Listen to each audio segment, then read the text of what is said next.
Here with you, me, high school diploma. At that time, were they offering high school diploma or GCE and O level? I mean, I don't know. I need that kind of clarification. Would you seek the leave of the chair to correct it if you have to do so? Thank you. Thank you, Chairman. I think my sister friend here is very critical, and I think it was my putting together as the thought is today to bring awareness or understanding, because most of the panel may not even know what GCO level is all about. So I thought the easiest way to say the diploma is what is offered these days. So we alluded to that. But I stand corrected that there was a GCO level. Thank you. I asked if you would seek the leave of the chair to correct that information because it's very much required. This is a house of record. Thank you. Mr. Chair, I would like to seek a leave to make a correction on that. Thank you. Leave granted at request. Thank you very much, Honorable. On the same educational background, Penworth, is it a preparation school or a preparatory school? Preparation or preparatory? Penworth. Penworth School, the primary school that you attended. Was it a preparation school or a preparatory school? Thank you. Thank you, Mr. Chairman. It was a preparatory school, which means I did 6 years, grade 1 to 6. Thank you, Miss. So please, would you, as we are asking the leave of the chair, to correct that one too. Thank you. Would you? Thank you, Mr. Chair. I'd like to make a... Leave consequentially granted. Thank you. Thank you, Mr. Chairman. I have also observed in your employment history that you were engaged as a policy analyst and as in social services at the Toronto City. And may I please get education on that and how we can relate that to our local governance system. Thank you. Thank you, Mr. Chair.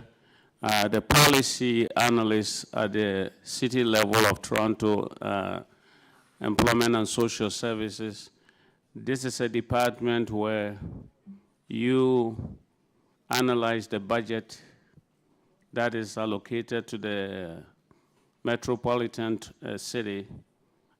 We have a department where we have budget specialists, we have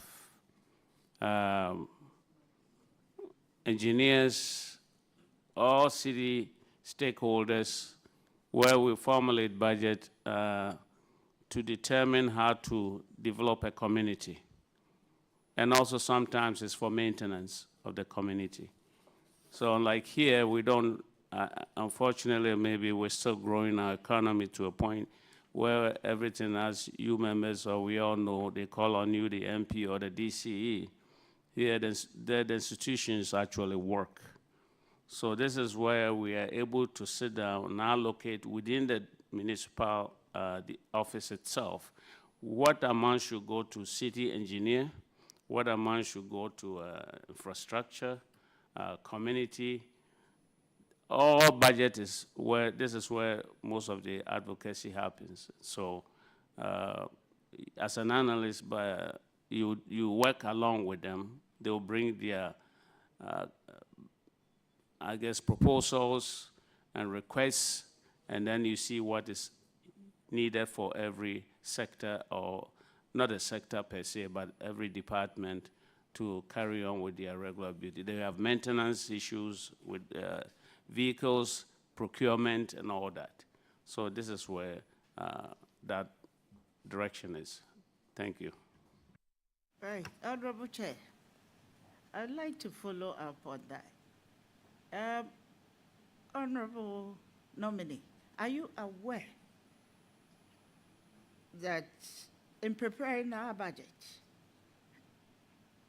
especially the one pertaining to your constituency, what is the constituency name? Asin North. There's always a preparatory aspect of it where you engage the community, where the planning officers within your district are supposed to engage the community and then come up before the allocations are even made. I want to find out from you, have you ever engaged yourself that way? Because you are an asset. What you did in the city of Toronto could be transferred to your constituency. You are an asset.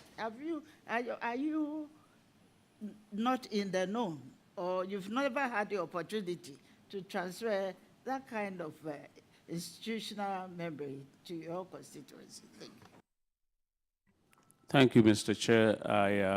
I have not had the opportunity, but I know that I'm a member of the Assembly, and so we'll be pursuing that. Again, I don't want to go back to my experience of the last 4 years because it wasn't a smooth operation for me to be more participatory until this recent times. So, yes, I think we will also be able to guide the district engineers and in preparing their budget and those things to see how best we can.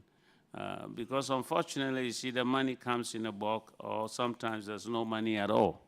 So it's so difficult to, unlike the experience I had, your budget is allocated to you, I mean, in entirety, so you can pick and choose and make your own planning as to how to conduct the operations. But yes, I think it's a learning process, again, for our communities. So I'll take that advice as well and try to engage them a little bit more to see how best we can organize a better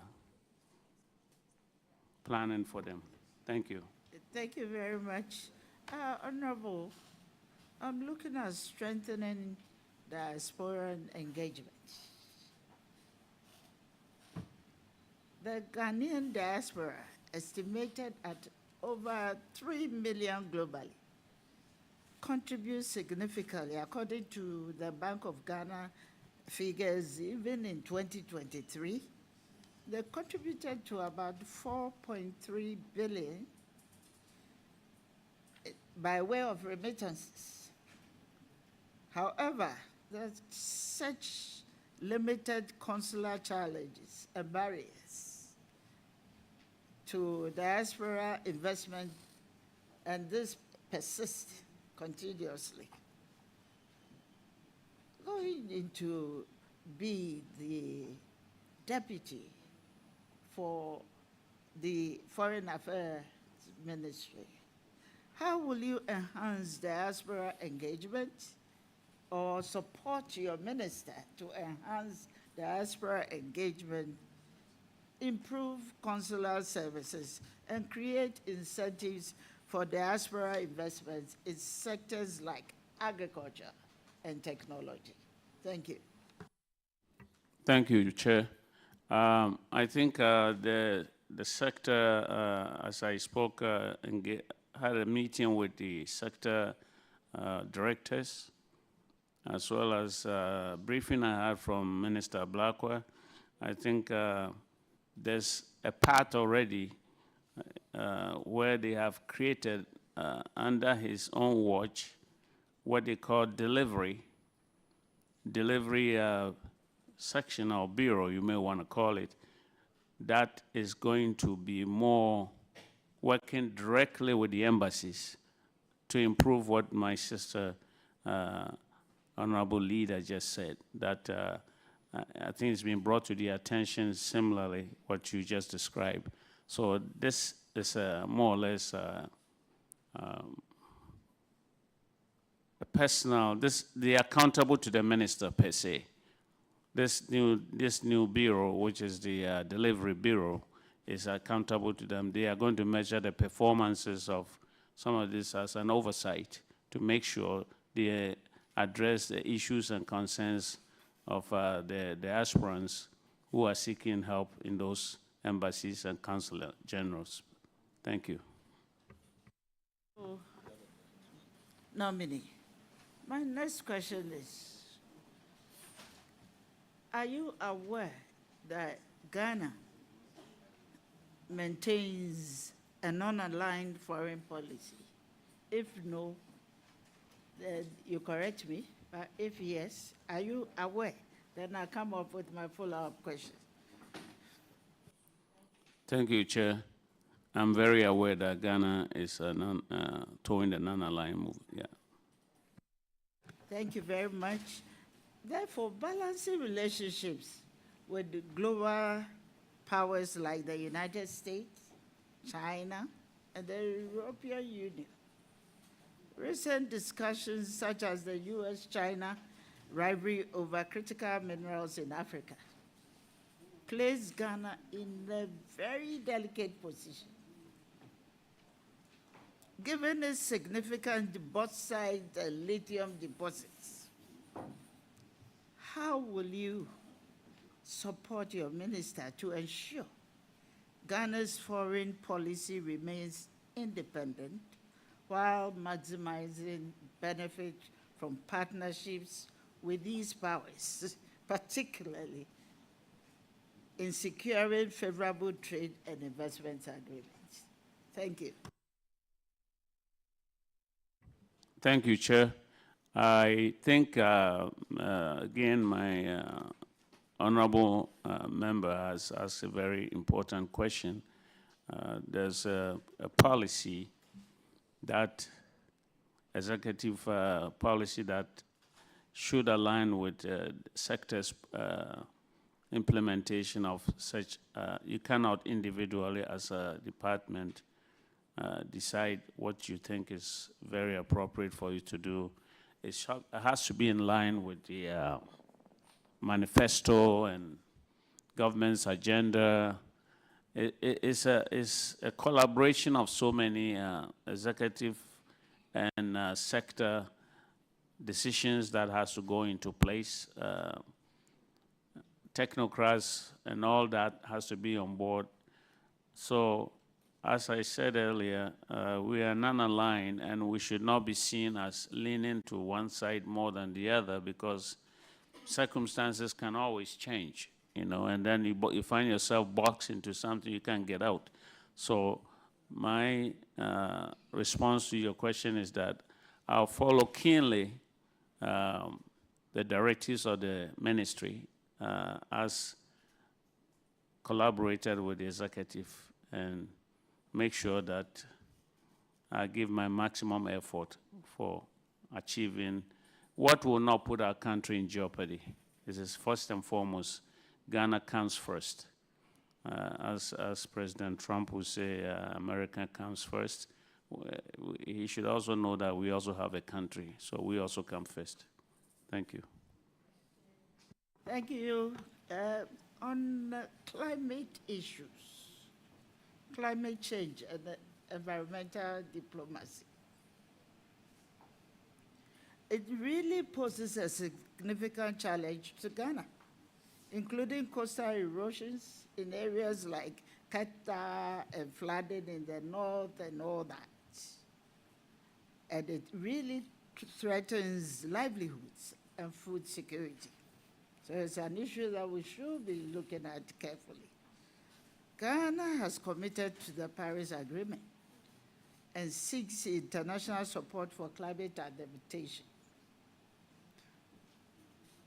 As a deputy, and I know your work is quite broad,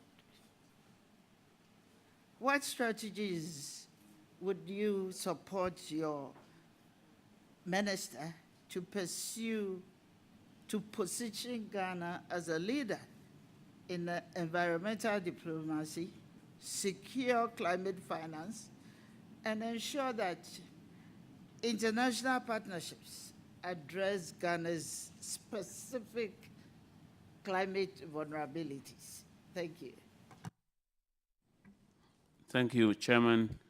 I think green energy is the way to go.